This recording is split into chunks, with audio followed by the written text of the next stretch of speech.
तस्मै श्रीगुरवे नमः।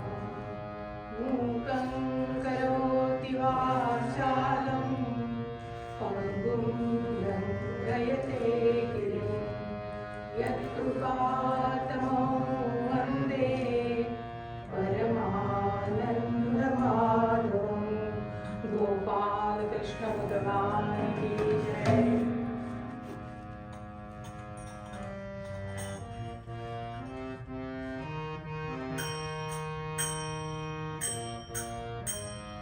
राम कृष्ण हरे जय जय राम, राजा राम। राम कृष्ण हरे जय जय राम, राजा राम।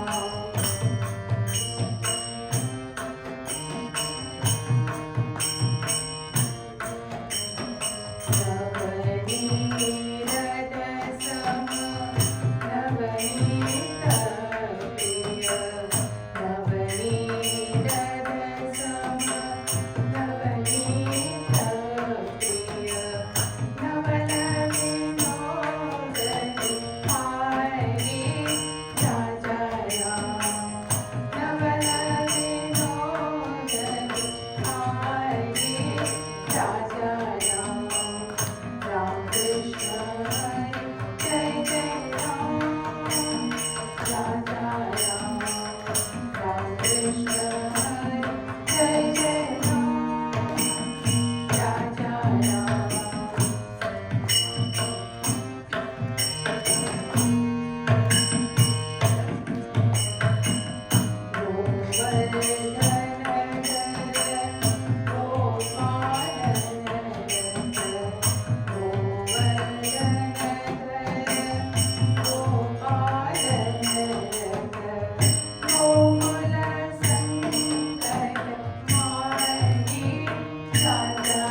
जय जय रघुवीर समर्थ श्रोता भक्ता श्रीराम समर्थ।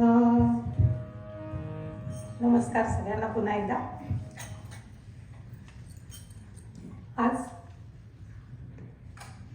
आपण जे कीर्तन करणार आहोत ते श्रावण महिन्याच्या निमित्ताने 3 आठवड्यापूर्वी आषाढी एकादशी झाली आणि याच महिन्यात 22 तारखेला संत शिरोमणी नामदेव महाराजांचा समाधी दिवस होता आणि श्रावणाचा पवित्र महिना त्या निमित्ताने आपण सगळे एकत्र आलेलो आहोत।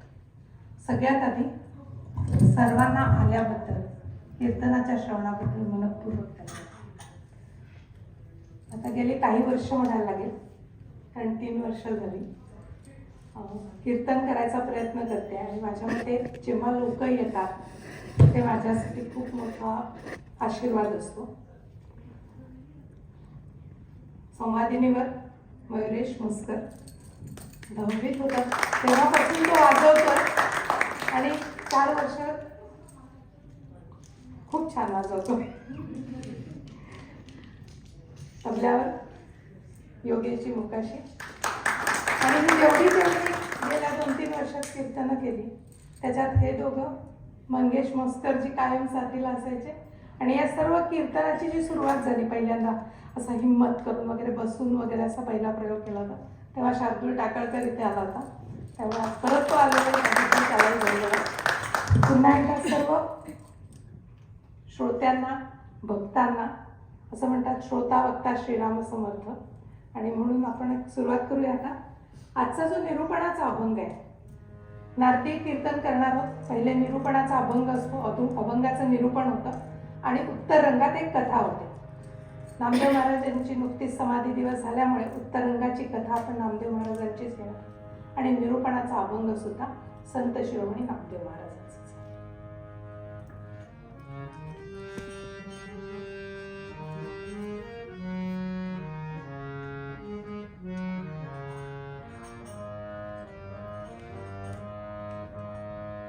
धन्य नर देई संत संगकारी त्रैलोक्य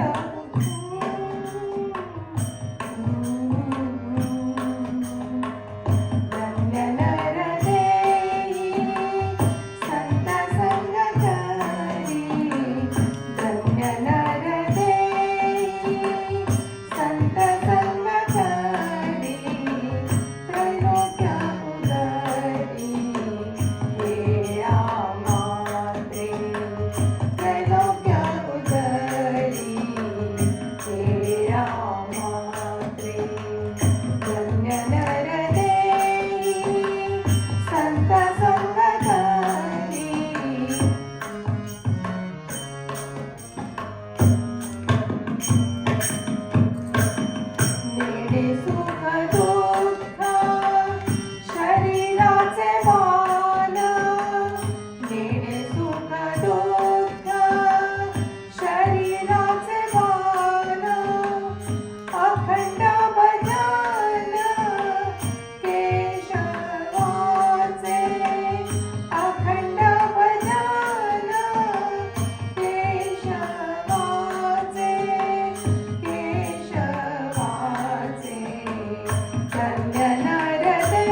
या अभंगात संत ज्ञानेश्वर महाराज सांगतात, नरदेह मिळालेला आहे, संत संग करा.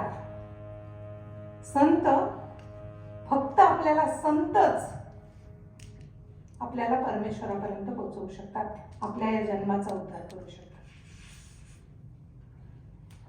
धन्य नरदेही संत संग करी. नामदेव महाराज सगळ्यात आधी या नरदेहाला धन्य म्हणतात, कारण फक्त नरदेहात असतानाच प्रगती होऊ शकते आध्यात्मिक. परमेश्वरापर्यंत आपण नरदेहात असताना जाऊ शकतो, कारण बाकीचे जे देह आहेत ते भोगण्यासाठी असतात, पण नरदेह हा एकच उन्नतीसाठी असतो. पण आपलं कसं होतं, आपण हे विसरतो. संतांच्या लक्षात असतं आणि म्हणून संत आपल्याला सारखे सांगतात, बाबा नाम घे, बाबा नरदेह एकदाच मिळालेला आहे, काहीतरी उद्धाराचा विचार कर. पण आपलं तिकडे लक्ष नसतं, आपण ते विसरतो.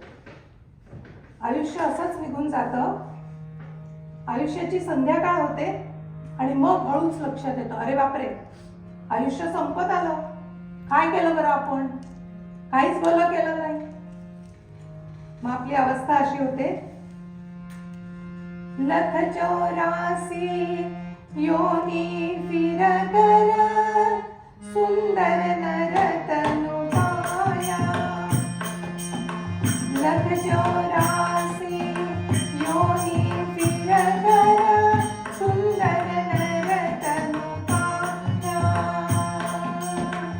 2 दिन गए इधर उधर और 2 दिन गए इधर उधर और फिर 84 आया. फिर 84 आया प्रभुजी. नरदेहाचं सार्थक केलं नाही की पुन्हा त्या जन्म मरणाच्या फेऱ्यात आपण पडू शकतो. आणि म्हणून संत आपल्याला सांगत असतात, सगळ्या संतांनी आपल्याला हेच सांगितलंय. समर्थ रामदास दासबोधामध्ये म्हणतात, पशुदेही नाही गती ऐसे सर्वत्र बोलती. म्हणून नरदेहीच प्राप्ती परलोकाची. जय जय रघुवीर समर्थ. मग याच जन्माचं परलोकाची प्राप्ती होणार आहे, तर मग आपण काय करायचं? आपण तेच करायचं जे आपल्याला सगळ्यांना माहिती आहे, आणि आपण मुलांना तेच सांगत असतो. काय सांगतो? कुठल्या तरी उन्हाळ मित्रांबरोबर गेला की काय सांगतो, संगती नको रे बाबा, चांगली संगत ठेव. एखादा कोणीतरी चांगला खेळाडू असतो, पण आपल्याला इंजिनिअरिंगला जायचं असतं, त्या मुलाला डॉक्टर व्हायचं असतं. मग आपण काय सांगतो, तो खेळत बसलेला असतो सारखा, त्याच्या वाटे जाऊन काय कर, तो जे अभ्यास करतायत, ज्यांना मेडिकलला जायचंय त्यांच्या बरोबर राहा. म्हणजे काय कर, आपल्याला जे करायचं आहे ते जी लोक करतात, आपल्याला जे साध्य करायचं आहे ते जे लोक करतात त्यांच्या बरोबर राहा. मग आपल्याला जर या जगात या आयुष्यात काहीतरी साध्य करायचं आहे, म्हणजे परलोक साधायचा आहे, चांगली गती मिळवायची, मग आपण कोणाच्या संगतीत राहायला पाहिजे? संतांच्या संगतीत. आणि संत संगतीने खरंच असं होतं का? होतं.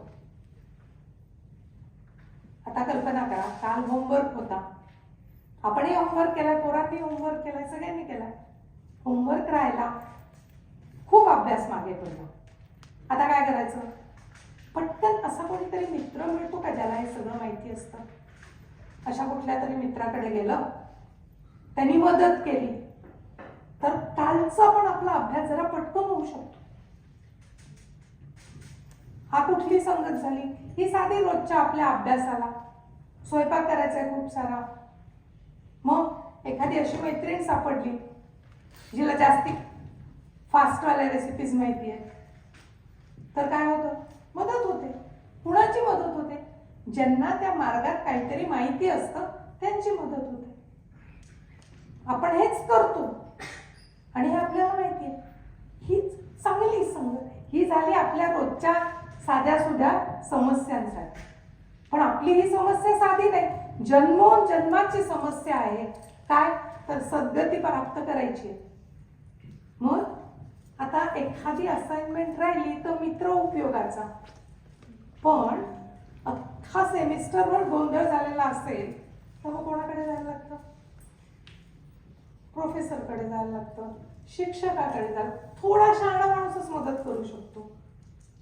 म्हणजे जेवढी आपली समस्या मोठी तेवढा आपल्याला जास्ती शहाण्या माणसाकडे जायला लागतं. मग आता ही आयुष्यभराच्या समस्येसाठी असे कुठेतरी भेटणारे लोक पुरणार आहेत का? मग आपल्याला कोण पाहिजे? संत पाहिजे. कारण हा जन्मोजन्मीचा उद्धार करायचा आहे. आणि तेच आपल्याला नामदेव महाराज सांगतात, धन्य नरदे हाच आहे, काय कर तर संत संग कर. मग आता संत ओळखायचे कसे? तर संत म्हणजे कोण? मृदू सपाय नवनीत जैसे सजनाचे चित्त, त्यासी अखंडिता नाही, त्यासी धरी जो हृदय, तोची साधू ओळखावा, देव तेथेची जाणावा.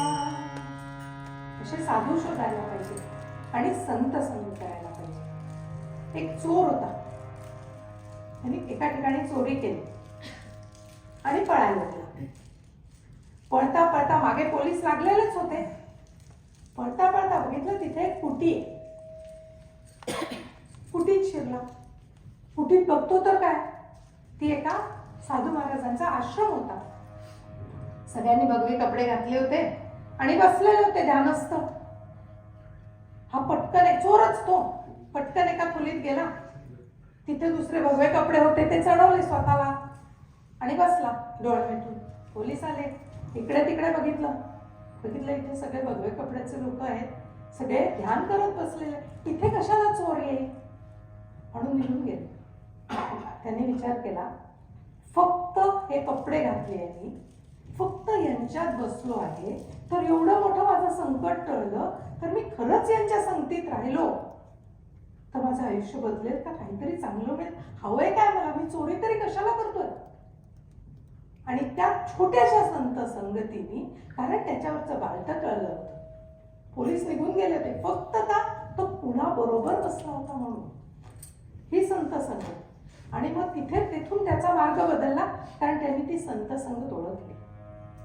पुढे ते सांगतात, मग संत काय सांगतात बरं आपल्याला? धन्य नरदेही संत संग करी. आणि म्हणतात नाम घ्या, म्हणतात सगळे. नामस्मरण करा. एक उपाय सगळे सांगतात, काय करा?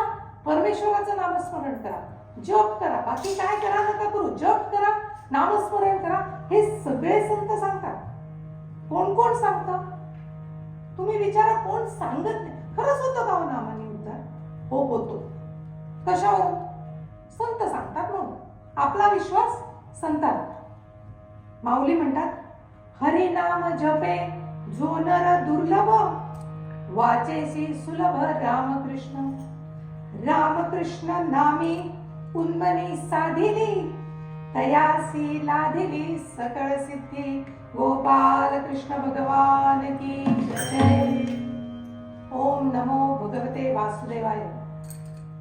हा मंत्र नारद महाराजांनी प्रल्हादाला दिला आणि प्रल्हादाने तो अखंड जप केला. पण तो जप करून फक्त प्रल्हादाचा उद्धार झाला का? नाही, त्याच्या वडिलांचा, हिरण्यकश्यपूचा उद्धार झाला. अख्ख्या दैत्य कुळाचा त्या ओम नमो भगवते वासुदेव नामस्मरणाने उद्धार झाला. संत नामदेव महाराज म्हणतात, नाम हेची कर्म, नाम हेची धर्म, नाम हेची वर्म सांगितले. नाम शुद्ध स्नान, नाम शुद्ध संध्या, नामे वीण वेदा आणिक नाही. नामे होय गती, नामे होय मुक्ती, नामाची चित्ती राम राम. श्रीराम जय राम जय जय राम म्हणा. श्रीराम जय राम जय जय राम. श्रीराम जय राम जय जय राम. या श्रीराम जय राम जय जय रामच्या जपानी बाल्याचा बाल्याकोळी झाला आणि बाल्याकोळ्याचा वाल्मिकी ऋषी झाला. वाल्मिकी ऋषींनी आणि तुपल्या आपल्या उद्धारासाठी आपल्याला रामायण दिलं. समर्थ रामदास स्वामी साध्या मनोबोधात म्हणतात, समस्तांमध्ये सार साचार आहे, कळेना तरी सर्व शोधो निपाहे, जीवा संशयो वाव गातो त्यजावा, प्रभाते मनी राम चिंतित जावा. ते म्हणतात संशय घेऊ नका, उगाचचा संशय सोडा आणि परमेश्वराचं नाव घ्या. संत फक्त सांगत नाही, संत आपल्याला अनुभवही देतात. रामदास स्वामींचा एक शिष्य होता. एकदा तो भिक्षा मागायला गेला. हे जेव्हा जेव्हा कोणी मोठं होतं ना, कुणाला तरी जळफळाट होतोच. तर गावात एक भविष्यवेते होते, त्यांना जळफळाट झाला. त्याने रामदास स्वामींचे शिष्य घरोघरी जात आणि एक श्लोक म्हणत आणि भिक्षा मागत. असेच हे एकदा भिक्षा मागायला गेले. समर्थाच्या सेवका वक्त्रपाय असा सर्व मंडळ. ह्यांचा आधीच पारा चढलेला. ते म्हणले, अरे काय सांगतो समर्थाची सेवका, उद्या तुझा मृत्यू आहे. घाबरला. उद्या असलाच तरी म्हणला भिक्षा देतो तुला. समर्थांकडे गेले आणि असं म्हणाला तो. म्हणला म्हणू दे, आपला रक्षा करता राम ज्याची रक्षा करेल त्याला कोणी काय नाही करू शकणार. काळजी करू नकोस, फक्त माझं ऐकायचं. समर्थ रात्री झोपले. एक घोंगडी अंतरली, त्याच्यावर समर्थ झोपले. त्याला म्हणले पायाशी बसायचं आणि नाम थांबवायचं नाही.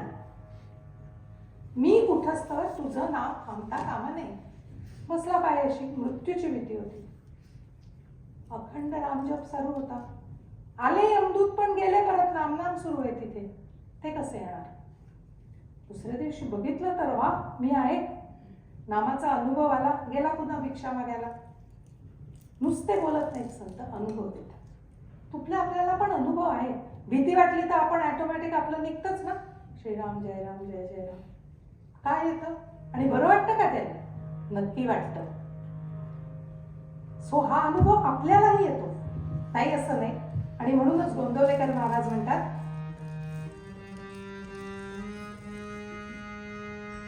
नाम सदा बोलावे, द्यावे घ्यावे, जनासी सांगावे, हाच सुबोध गुरूंचा, हाच सुबोध गुरूंचा, नामा परते सत्य मानावे, रामा राम राम हरे हरे, रामा राम राम राम सीतापते, रामा राम. आणि संत म्हणजे कोण हे आम्हाला सांगतात, नाम घ्या. पण ते स्वतः कसे राहतात? त्यांनी हा नरदेह घेतलाच कशाला? तर तुमच्या आमच्या उद्धारासाठी. ह्या जन्मात ते फक्त आणि फक्त आपल्या उद्धारासाठी आलेले असतात. त्यांना आपल्या देहाचंही भान नसतं आणि स्वतःच्या सुखदुःखाचंही भान नसतं. आपल्यासाठी सतत कष्ट सहन करतात. आपलं कसं? आपण देहबुद्धीत खायचं काय, लिहायचं काय, जेवायचं काय, झोपायचं कुठे, गादी मऊ आहे की कडक आहे, पाठीला टेकायला मिळतंय की नाही मिळत आहे, कपडे कुठले, आपलं सगळं देह भावना. पुढे आपण जातच नाही. चुकून माकून मनापर्यंत गेलोच तर उद्या काय करायचं? कोणी काय म्हटलं तर मला हे जमेल का? तिथपर्यंतच आपली मनाची मजल. मनात अखंड नाव ठेवा, अखंड देवाचं नाव, हे संतांचं सांगणं. पण आपण आपल्या देहबुद्धीच्या पुढे जातच नाही. पण संत काय करतात तर देहबुद्धीच्या पुढे जाऊन कर्म करतात आणि आयुष्य शुचिस्मंत करतात. आणि म्हणूनच दासगणू महाराज सुद्धा म्हणतात, अमोल ऐशा नरदेहाचे, सार्थक काही करी आपुला, घ्यावा करून श्री हरी, आपुला घ्यावा करून श्री हरी. काय करायचं नरदेहात येऊन? तर परमेश्वराला आपलंसं करायचं. संत तुकाराम महाराज सुद्धा जेव्हा संतांचं वर्णन करतात ते सुद्धा हेच सांगतात की संत कोण, तर त्यांना देहबुद्धी नाही. ते सगळ्यांनी, सर्व संतांनी आपल्याला एकच सांगितलंय, हा नरदेह दुर्मिळ, हा नरदेह दुर्मिळ.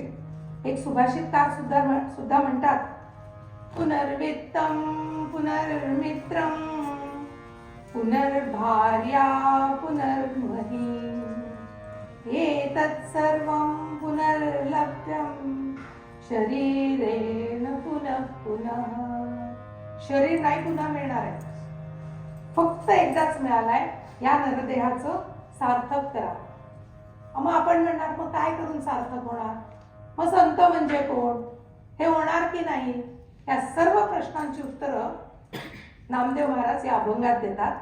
ते म्हणतात, धन्य नर देही संत संग करी त्रैलोक्य उद्धरी हेळा मात्रे. कोण हेळा मात्रे? तर त्रैलोक्य उद्धरतात तर संत. हेळा मात्रे म्हणजे क्षणा. धन्य नर देही संत संग करी त्रैलोक्य उद्धरी हेळा मात्रे. नेणे सुख दुःख शरीराचे भान अखंड भजन केशवाचे. कर्म करुनिया होई शुचिष्मंत नामामृती प्रीत सर्व काळ. नामा म्हणे ऐसे वर्ते देह भावी मूढ जना दावी भक्ती मार्ग. गोपाल कृष्ण भगवान की जय. या अभंगात आपला इथे पूर्वरंग संपतो. आपण मध्यंतरात भजन करूया आणि नंतर उत्तर रंगाकडे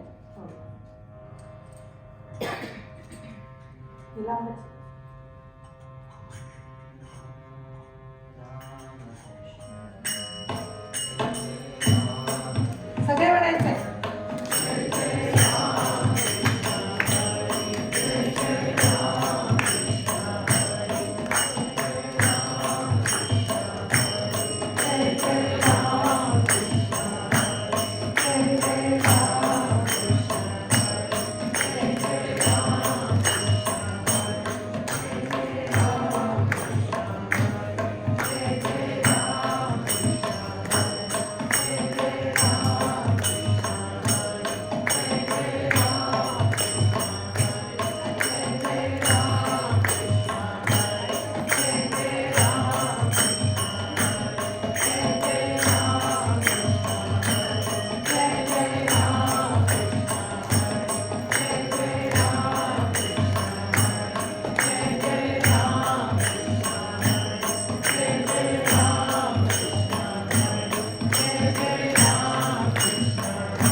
या कीर्तनाच्या गादीला नारदाची गादी असं म्हणतात. आणि जे पहिल्यांदा आले त्यांच्यासाठी हा हार जो असतो तो पण नारद महाराजांसाठी असतो.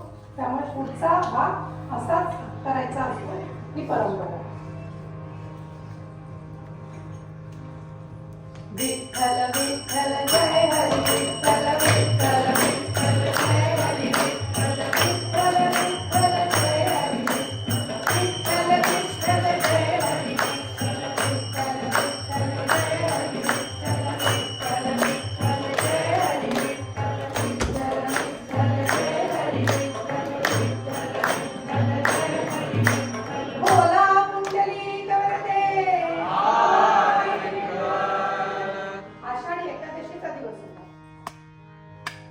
पंढरपुरात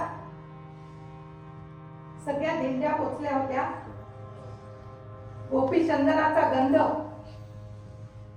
बुक्का, दिंड्या, पताका, टाळ, मृदंग, चिपळ्या आणि सगळ्यांचं एकमेकांना उराउरी भेटणं आणि जय जय रामकृष्ण हरीचा गजर. चंद्रभागा तट्ट फुगून वाहत होती आणि अशाच या सगळ्या संतांच्या भक्तांच्या गर्दीत एक 70-80 वर्षाचे म्हातारे गृहस्थ परमेश्वराच्या देवळाकडे जात होते. वयोवृद्ध होत, हळूहळू चालत, डोळ्यात पाणी होतं, कपडे मळलेले होते आणि हळूहळू हळू चालत ते रावणात गेले. पण विठ्ठलाच्या पायाशी गेले आणि विठ्ठलाच्या पायाला कडकडून मिठी मारली. डोळ्यातल्या आसवांनी विठ्ठलाचे पाय धुत होते आणि जेवढा आनंद त्या गृहस्थांना झाला होता त्याच्याहून कितीतरी पटीने जास्ती आनंद विठ्ठलाला झाला होता. अंतरीचं गुज अंतरीला कळलं आणि विठ्ठल विचारत होते, बरं आहेस ना रे बाबा, किती दिवसांनी आलास? नामदेव महाराज काहीच बोलत नव्हते. ती व्यक्ती होती नामदेव महाराज. नामदेव महाराज तर पंढरपूरचे.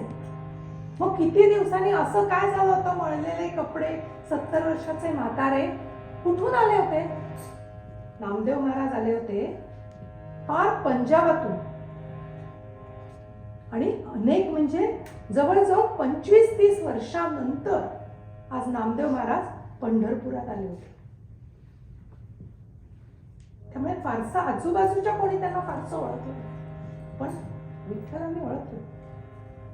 परमेश्वराच्या पायावर डोकं ठेवलं, बाहेर आले. रंगशिळेवर नेहमीसारखं कीर्तन सुरू होतं. निरूपणाला माऊलींचा अभंग होता, अवघाचे संसार सुखाचा करीन, अवघाचे संसार. ते गेले, कीर्तनकाराच्या पायावर डोकं ठेवलं. हे नामदेव महाराज कुठं गेले होते एवढे? पण 25-30 वर्ष पंजाबात कशाला गेले होते? कोण होते नामदेव महाराज? नामदेव महाराजांचा जन्म 1270 साली. 1270 साली खात्री 1270 साली नरसी ब्राह्मणी नावाच्या गावी त्यांचा जन्म झाला. त्यांचा जन्म शिंपी कुळात झाला आणि त्यांच्या आई वडिलांचं नाव दामाजी पंत आणि गोणाई. गोणाई दामाजी हर्षित झाले, पुत्र रूपाने उद्धव आले, नामदेव रूपात त्याला जन्मले, पंढरपुरी बाळपण गेले, विठ्ठलाचे त्यांनी देऊ गातले, विठ्ठल त्याचे भट्ट पुरविले, राजाई संगे लगीन झाले. पण नामदेव महाराज संसारात रमणारे नव्हे. लग्न झालं, पण कोण होते नामदेव महाराज? तर नामदेव महाराज प्रल्हादाचे अवतार होते, उद्धवाचे अवतार होते. मग ते काय संसारात रमणार होते? ते काय शिंप्याच्या धंद्यात रमणार होते? नाही. विठ्ठल भक्ती आयुष्य गेले, भीमे गाठी कीर्तन रंगले, सोखा बोरा सारे जमले, नरहरी सेना डोलू लागले, विठ्ठल येऊन नाचू लागले, विठ्ठल येऊन नाचू लागले, विठ्ठल येऊन नाचू लागले. अशा देवाला जेवण भरवणाऱ्या, परमेश्वराशी गप्पा मारणाऱ्या नामदेव संतांची एकदा अशी मजा झाली. सगळ्या संतांबरोबर बसले होते. मुक्ताबाई होत्या, गोरा कुंभार होते, संत ज्ञानेश्वर होते आणि मुक्ताबाईंनी गोरा कुंभारांना सांगितलं, गोरा काका बघा ना, ही सगळी मडकी कच्ची आहेत की पक्की आहेत? सगळ्यांच्या डोक्यावर एक एक थापटणं आपटत आपटत गोरा कुंभारांनी ते थापटणं नामदेवांच्या डोक्यावरही आपटलं आणि नामदेव महाराज चिडले. बाकी कोणी चिडलं नव्हतं. ते म्हणत होते पक्क आहे ना, हे पक्क आहे ना. आणि नामदेव महाराज चिडल्याबरोबर ते म्हणले मुक्ते हे मडकं कच्च आहे. अजूनच राग आला. आधी एकतर थापटणं आला, आपटलं म्हणून राग आणि वर कच्च मडकं म्हटलं म्हणून राग. भजन सोडून निघाले असे, भजन सोडून निघाले असे, संत हासती हे जाहले कसे. पांडुरंग तो मित्र आमचा, पांडुरंग तो मित्र आमचा. सांगू दुःख हे तोच जवळचा, रापुरास तो आला नामया, रापुरात तो आला नामया. त्यासी बोलला पंढरीराया, रापुदास तू संत संगती, रापुदास तू संत संगती. का तुझी अशी जाहली गती, का तुझी अशी जाहली गती. अतिशय संतापून ते आले होते परमेश्वराला. हे सगळे मला हसले. कोण होतात ते? मी तुझ्याशी बोलतो. परमेश्वर म्हणले ते का हसल्याचं उत्तर हवं असेल तर मी नाही देऊ शकत ते उत्तर. तू औंढ्या नागनाथला जा. औंढ्या नागनाथला परमेश्वराने सांगितलं. औंढ्या नागनाथला गेले. पाहतात तर देवळात एक जक्क म्हातारा पिंडीवर पाय ठेवून बसला होता. अजून चिडले. हे काय, या इथे कुठे पाठवलं मला? ते म्हणले हो महाराज तुमचे पाय पिंडीवर आहे. तर म्हणले बाबा मी फार म्हातारा आहे, तूच हलव माझे पाय. जिथे परमेश्वर नाही आहे त्यांनी पाय हलवले. दुसरी पिंडी, पाय हलवले. तिसरी पिंडी. लक्षात आलं हेच ते कारण आहे परमेश्वराने मला इथे पाठवलंय. पाय धरले. कोण आहात तुम्ही? ते होते विसोबा खेचर. विसोबा खेचर नामदेव महाराजांचे गुरु. गुरु अनुग्रह झाला. आता नामदेव महाराजांचं आयुष्य बदलून गेलं. राहिला होता तो जो राग होता तो सगळा संपला. सर्वत्र परमेश्वर दिसू लागला.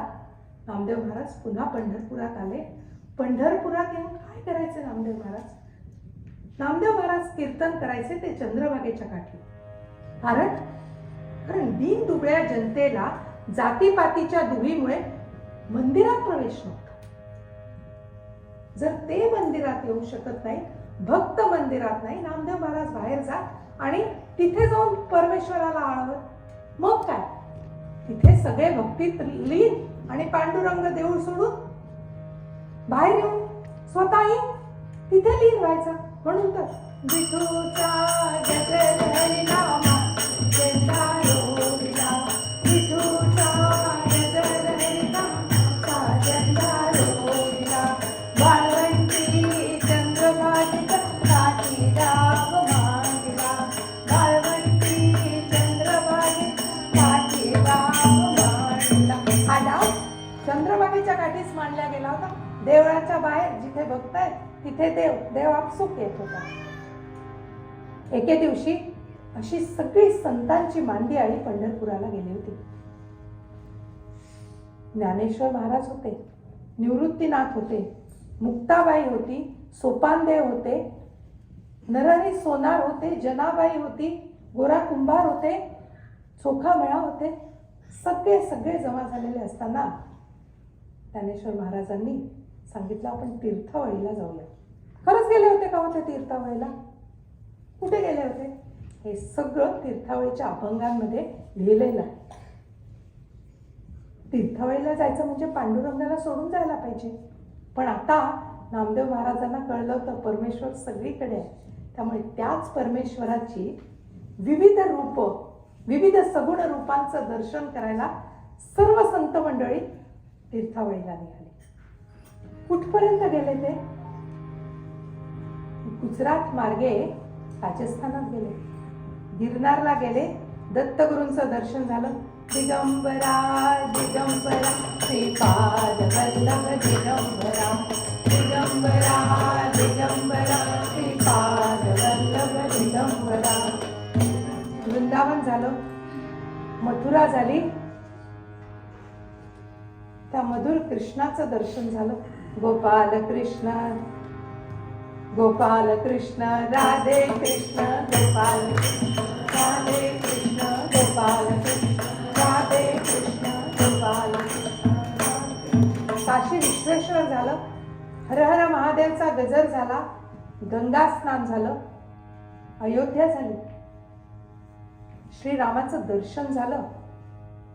पण रामराज्य हरवलेलं होतं, कारण हे साल 1250च्या नंतरचं, म्हणजे परकीय आक्रमण सुरू झालेलं होतं. उत्तरेत त्याची चिन्ह ठिकठिकाणी दिसू लागलेली होती, रयत गांजलेली होती, देवळं भ्रष्ट होत होती, स्त्रिया विटंबल्या जात होत्या. हे सगळं हे लोक बघत होते. नुसतं परमेश्वराचं दर्शन नाही, तर जनता जनार्दनाचं दर्शन करून मनात एक कळ आलेली होती. सर्व तीर्थावळ संपवून सर्व संत मंडळी परत आले. परत आल्यानंतर माऊली ज्ञानेश्वर महाराजांनी समाधीचा निर्णय सांगितला.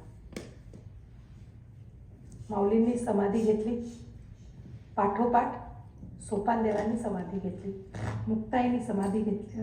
मुक्ताई तर विद्युल्लता होऊन निघून गेली, निवृत्तीनाथांनी समाधी घेतली. या सगळ्यांच्या समाधीस्थ होण्याने कुठेतरी एक अस्वस्थता होती, मनात कळत नव्हतं आता आपण काय करायचंय. कुठेतरी समाधीची इच्छा होऊ लागली होती. म्हणून शेवटी विठ्ठलाच्या पायी विठ्ठलाने सांगितलं, बघून आलायस ना हे सगळं, उदंड आयुष्य लाभलंय तुला, स्वतःची समाधी हा तुझ्या जीवनाचा विहित नव्हे, पंढरपुराच्या बाहेर पड. हा भागवत धर्म जो ज्ञानेश्वरांनी स्थापन केलाय तो काय पंढरपुरात ठेवण्यापुरता?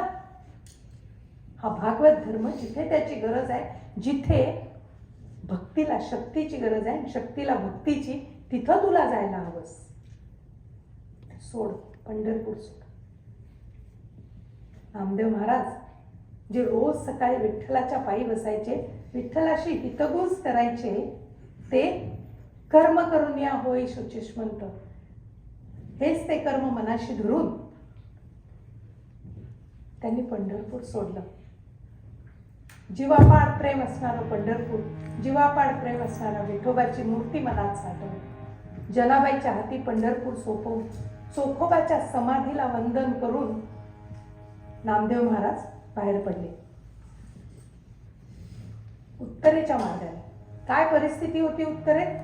प्रबळ यवन झाले होते उत्तरेकडील प्रांतात, आक्रंदत होता धर्म परसत्तेच्या दारात, शौर्य धैर्य लुटले होते परसेवेच्या पंथात, ऐशा वेळी भक्तांनी धीराची केवळ गाणी, विठ्ठली नामदेव वाणी, धर्माच्या रक्षणार्थ जय जय रघुवीर, धर्माच्या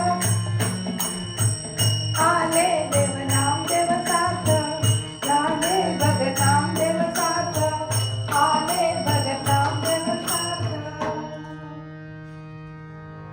नामदेव महाराज पार अमृतसर पर्यंत गेले. अमृतसरच्या आजूबाजूच्या गाव आणि गाव त्यांनी महाराजांनी आत्मसात केली आणि भागवत धर्माची ती रसाळ वाणी, धर्माचं ते रसाळ तत्वज्ञान, नामाचं महत्व, भक्तीची महती लोकांना समजेल अशा भाषेत ते सांगू लागले. गावोगावी भक्त परिवार निर्माण झाला. नामदेवांची अमृत तुल्य वाणी, श्रवणी येता लोचनी येत पाणी, स्वये येतो श्रवणास कंस हा,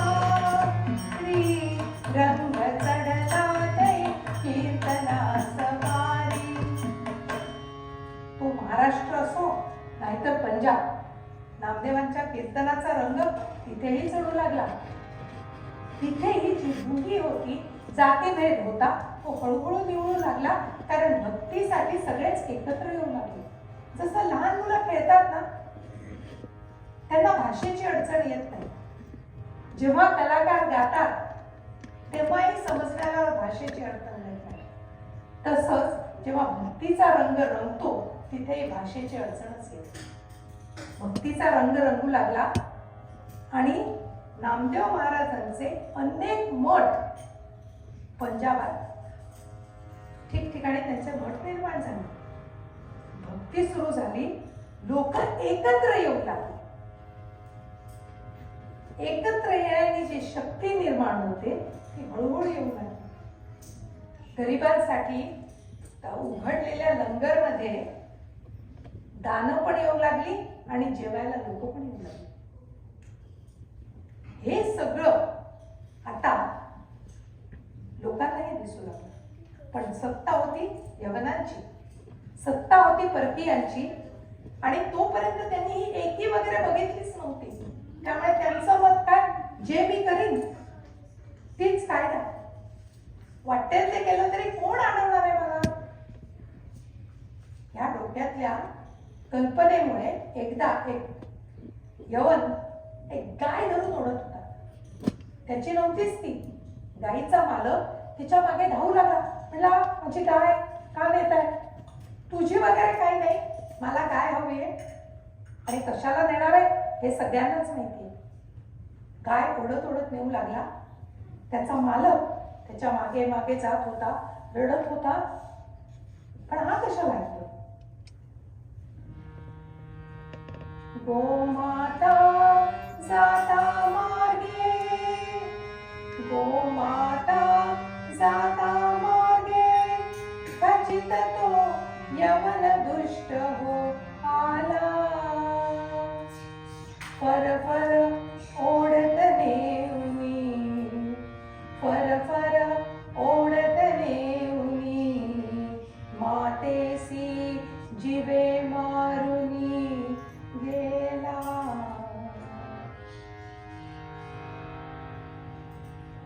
गोवत मालक त्याच्या मागे जातोय, पण हा कशाला ऐकतोय? त्यांनी गाय मारून टाकली. आतापर्यंत जर घटना घडली तर लोक सरफडत दुःख करत फक्त बसून राहत होते. आता सगळे एकत्र आले होते. आता भक्तीमुळे आणि त्या एकत्र येण्यामुळे कुठेतरी शक्ती निर्माण झाली होती आणि त्या रात्री पठाणांची वस्ती पेटली. पहिल्यांदाच असं काहीतरी घडत होतं की उलट उत्तर मिळालं होतं. त्यानंतर रणकंदन माजलं, सगळं झालं. पण आता हे बघून मौला मौलवी आणि बादशाह यांना कुठेतरी भीती वाटली. कारण लोक जर एकत्र आले तर आपल्या सत्तेला धोका आहे. हे जोपर्यंत वेगळे वेगळे आहेत, मानतायत, जातीभेद मानतायत, तोवर आपल्या सत्तेला धोका नाही. पण हे जर एकत्र आले तर हे कोण करतंय सगळं? हे कोणीतरी एक विठ्ठलू विठ्ठलू करणारा महाराष्ट्रातला संत आहे आणि सगळे लोक त्याच्या मागे आहेत.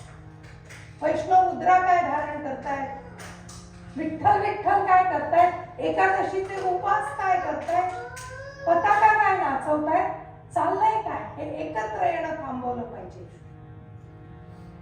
बादशाह होता तेव्हा मोहम्मद तुगलक. दिल्ली तख्ती बसला होता मोहम्मद तुगलक साचा. दिल्ली तख्ती बसला होता मोहम्मद तुगलक साचा. नामदेव पंजाबात आले, नामदेव पंजाबात आले, अन जीव घाबरला त्याचा, जीव घाबरला त्याचा. मौला सगळे मौलवी राजाला उचकवू लागले, ह्याचा काहीतरी बंदोबस्त करा बरं का. कारण त्यांच्या धर्मावर सगळं संकट येत होतं. धर्मांतरण थोडं कठीण झालं होतं. मग या नामदेव महाराजांचा काहीतरी बंदोबस्त करायला पाहिजे. बादशाहने नामदेव महाराजांना अटक केली.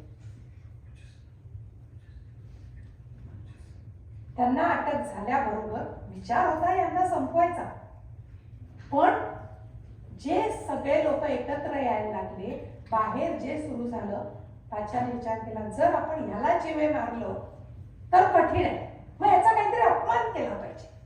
हा जो खोटा विठ्ठलू विठ्ठल ह्याच्या देवाचा अपमान केला, तेच करत होते ना, धर्माचा अपमान. तुमची देवळं फोडली तरी कोण काय करतंय, ह्याचा अपमान झाला की याचे भक्त तुटणार. नामदेव महाराजांना बोलवलं, सगळे भक्त जमा झालेले होते. नामदेव महाराजांना म्हणाले, तो बादशाह चिडून त्यांच्याकडे, काय विठ्ठलू विठ्ठलू काय करणार तुझा विठ्ठल, सगळंच माझा विठ्ठलू करतो. विठ्ठलू खरा नाही, अल्ला खरा आहे, माझा विठ्ठलूच खरा आहे, तुझ्या अल्लाचं तू बोल.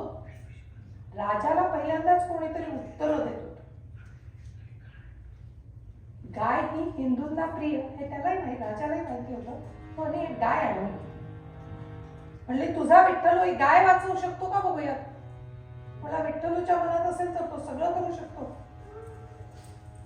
राजा म्हणला मी इथे या गायीला मारणार, बघू तुझा विठ्ठलू काय करतो.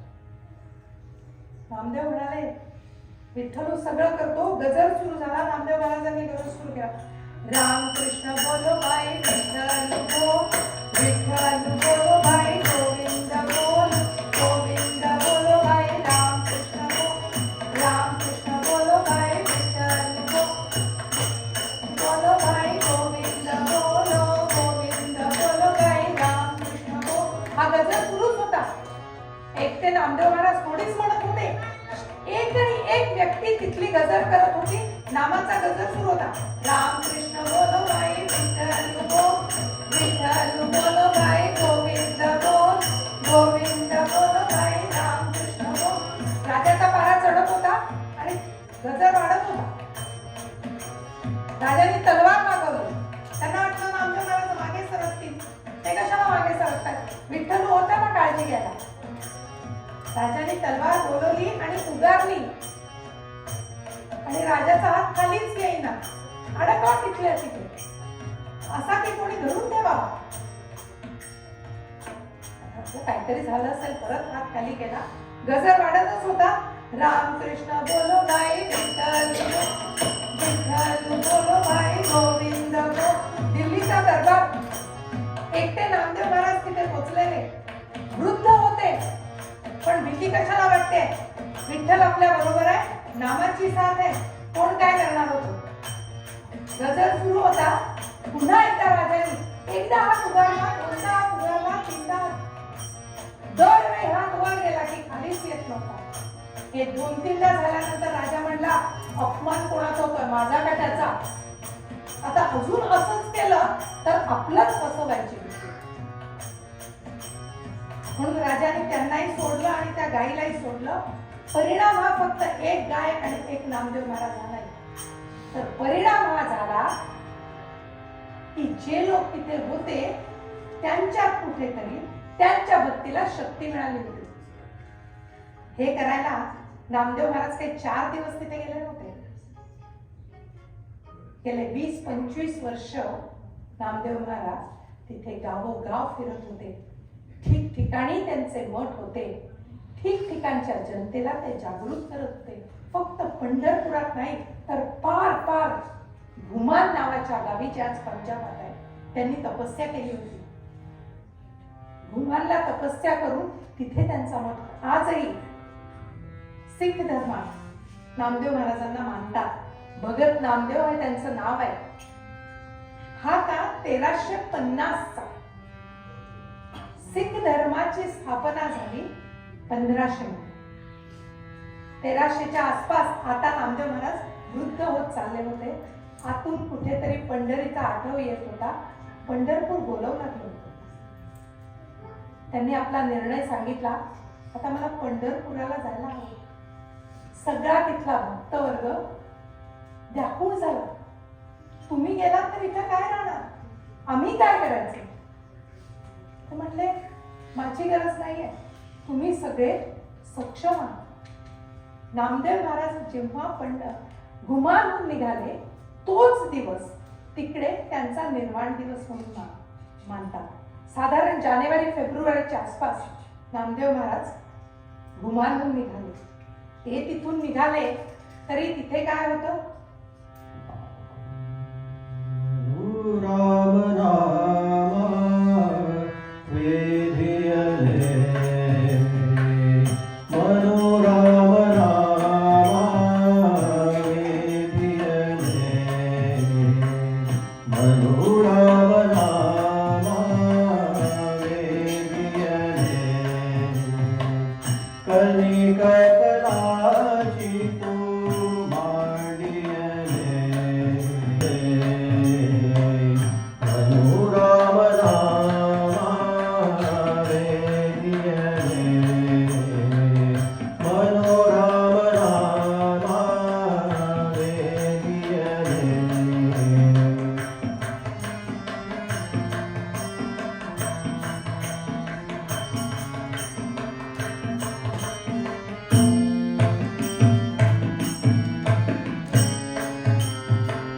कहत नामदेव सुनहु त्रिलोचन कहत नामदेव सुनहु त्रिलोचन बालको पालन बहुडियले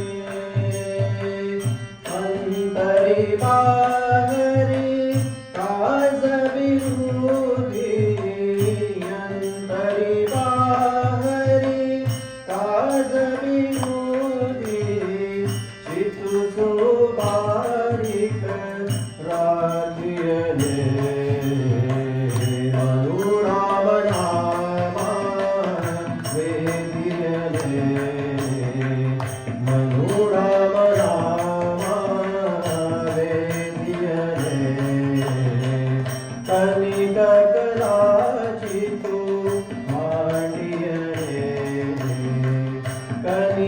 कलिकलाची तू मांडियले मनोराम नामा वेधियले मनोराम नामा मनोराम नामा मनोराम नामा वेधियले.